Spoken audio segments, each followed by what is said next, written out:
Hey everybody, what's up and welcome back to today's video guys. And today guys, I'm going to go and be showing you how to create a subdomain in cPanel.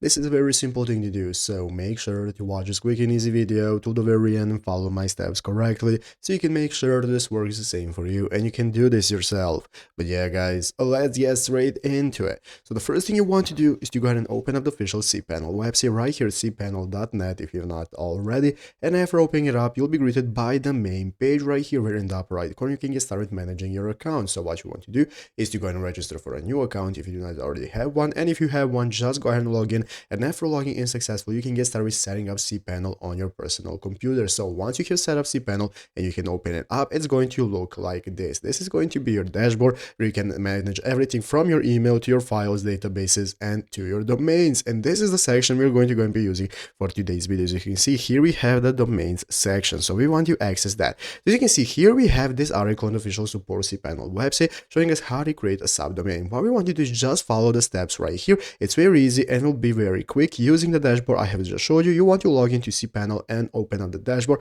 like I just showed you, and then you want to click domains under the domains section. So you can see here is the domain section, and here we have the domains option that you want to open up. In the menu that opens up, you want to click create a new domain. You're going to see a button that says create a new domain, and then you want to enter in the subdomain name to enter in the domain text box.